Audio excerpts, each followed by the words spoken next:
Hello and welcome to episode 56 of Nugget's Dungeon Terrain.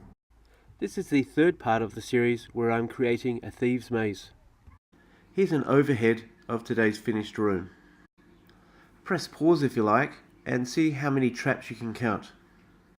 At the end of the video I'm going to show the same picture and reveal how many traps there are.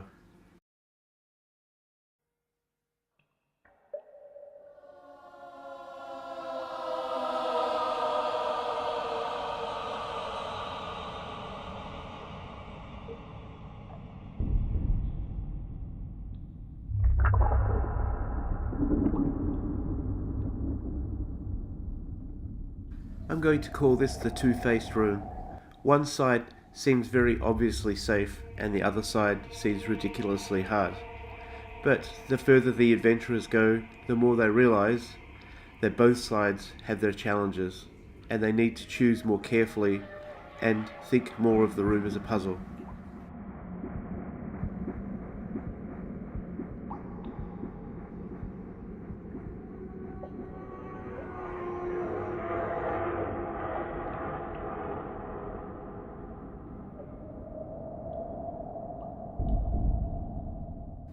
Instead of using the same cobblestone effect, I'm going to make this side of the room look more like a boardwalk.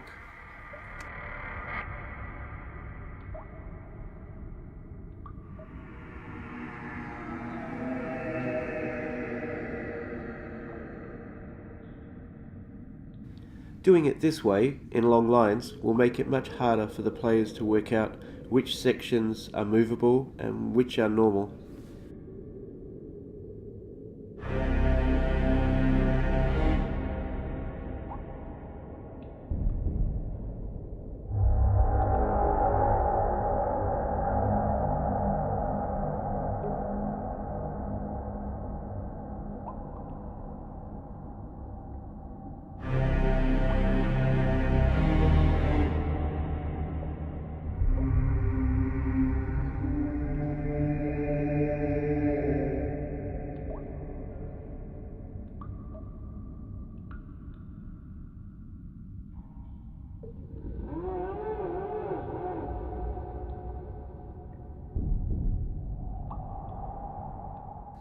I've decided to make the bottom sections look more like metal plates.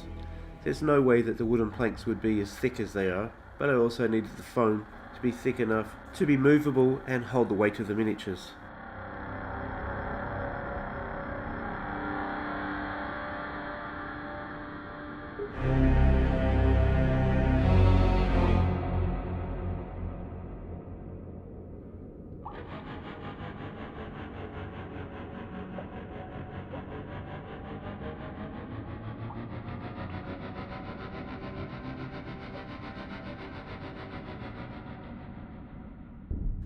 I need the movable sections to rock or tilt. To make this physically more possible, but also to make it look like it would be likely to the players, I've placed these strips of balsa in each of the sections. I've then taken out one side of the base on an angle so that when the floor tilts and flips the players into the other traps, it can actually physically move.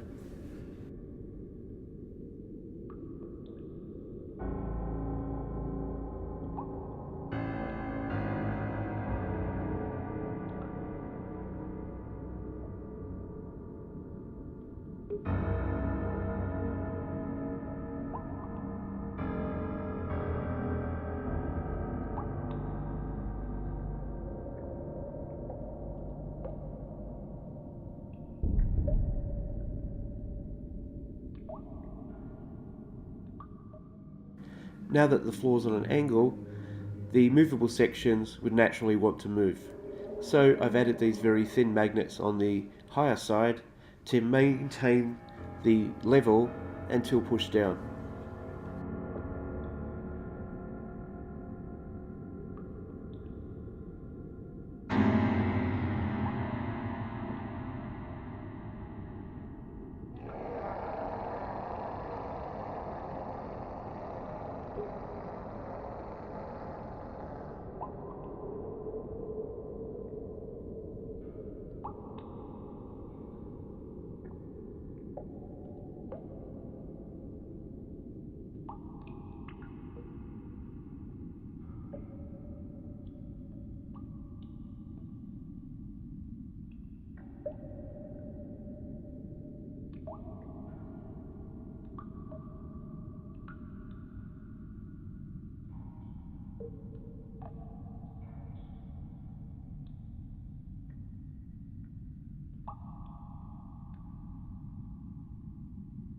Here I'm putting a cog over each dowel section to make it look like some kind of mechanism is able to make the floor move up and down.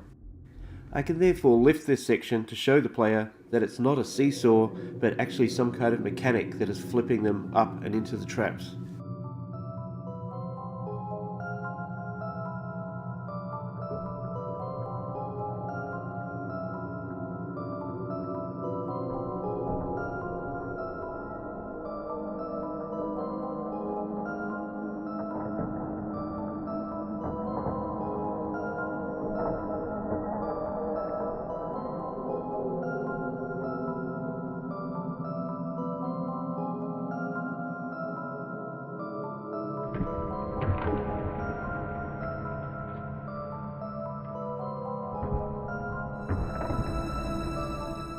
On the wall section that is part of this boardwalk, there are also going to be 2 flame traps. These will be located between the 2 spring traps. Any player that notices that there are moving floor sections and tries to leap them will land straight in a stationary tile that is guarded by a fire trap.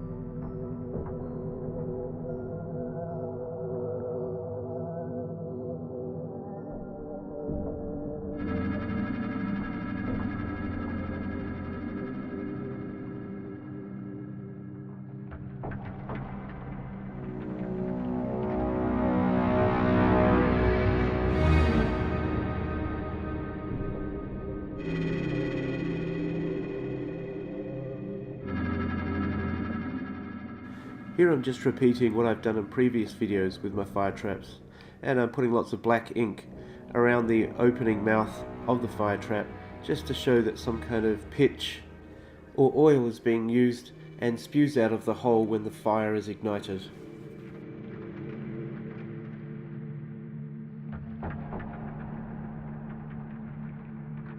At one end of the second or lower section, there's going to be a spear trap.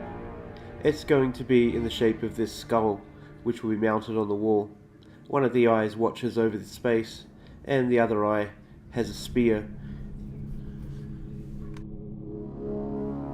Here I'm using a toothpick to represent the spear, and so that it doesn't fly off as I cut it, I'm just putting the end into a piece of foam.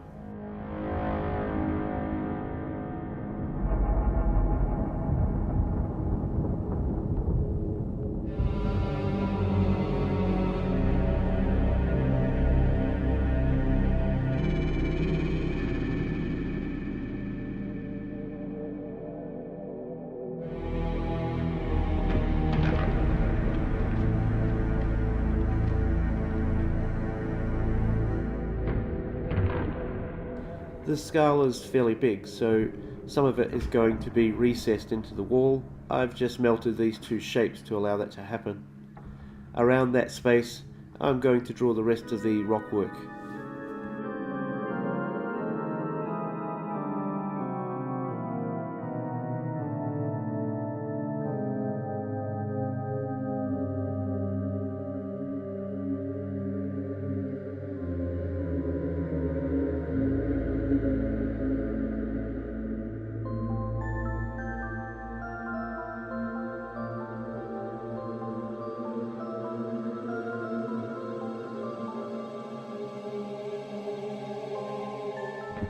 One of the fire traps on the wall will be hidden by a shield.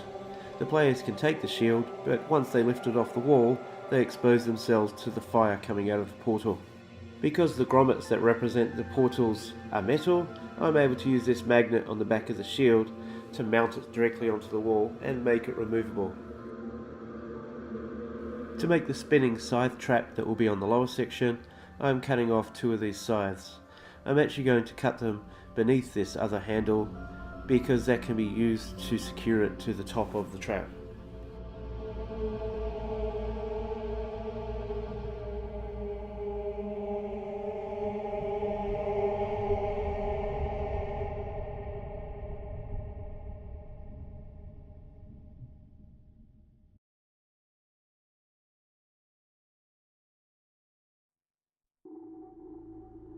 I'm also going to keep the hand from the second scythe. This will make a lever on the wall. More about that later.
I'm going to use the split pin to go into the middle.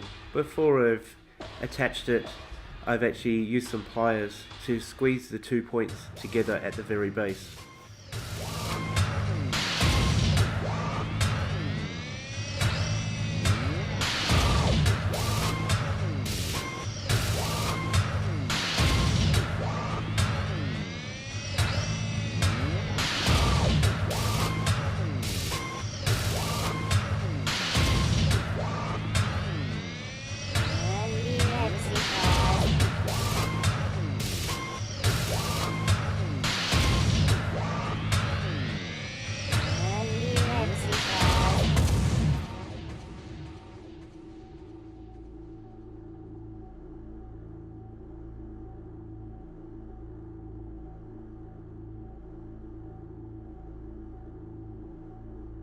As models, the 2 spinning traps will be static, but in the game they will be moving and spinning constantly.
Now the spinning flail trap.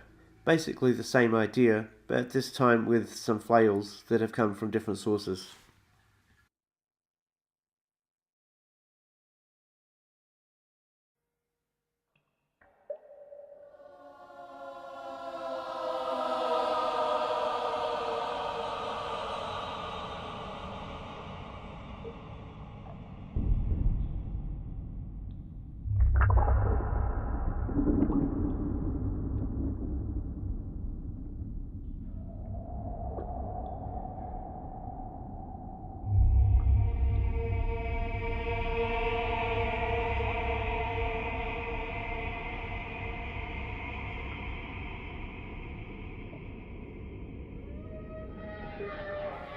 As you can imagine, it was quite hard to put 3 flails in and get them to just sit there, so I've used the split pin to weight them down as I try to apply the glue.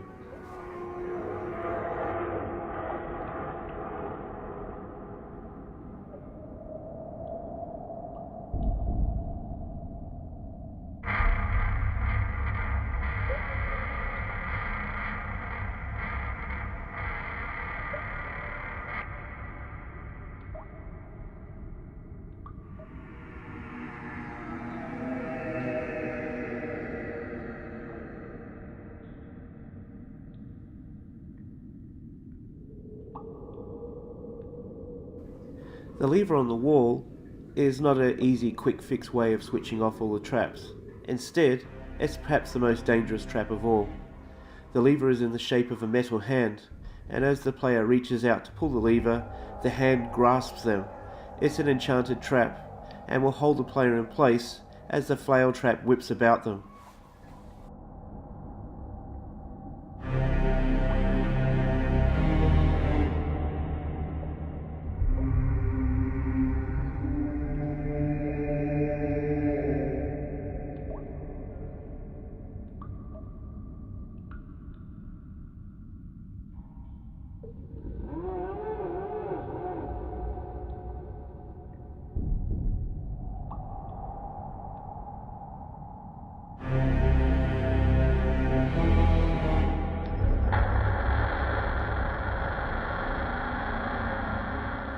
Because this is quite a large section and the lower part is only 1 centimeter thick, I'm being quite aggressive with the pinning, and the end wall sections will be pinned quite firmly to hold all these parts in place.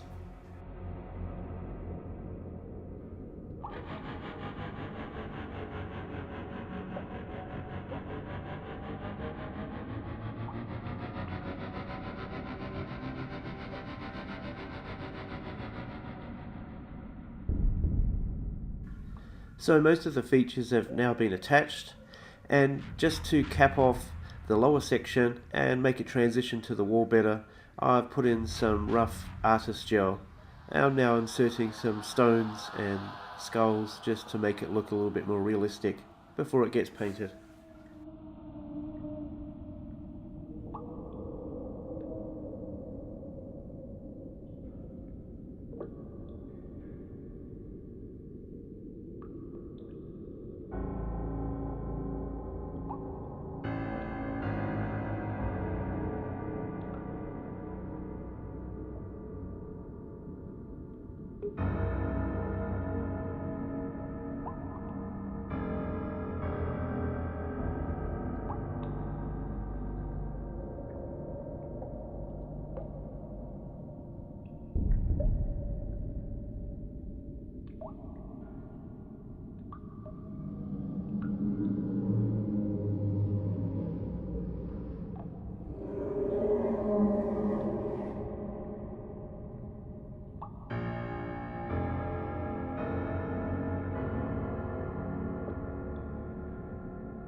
So while some of the other room sections made so far have one trap, and some of them are fairly obvious, this one has a whole pile, and there's no way the players are going to get through unscathed.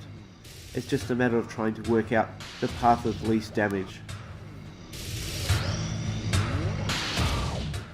So here they all are, with some of the traps working in combination. There are 2 wall fire traps, 2 moving floor traps, 2 spinning traps, the enchanted lever trap, and the spear trap on one wall. That's 8 traps in total, and it's going to be a lot of fun seeing how the players deal with this room psychologically, as well as what ingenious ways they have for overcoming some of the obstacles.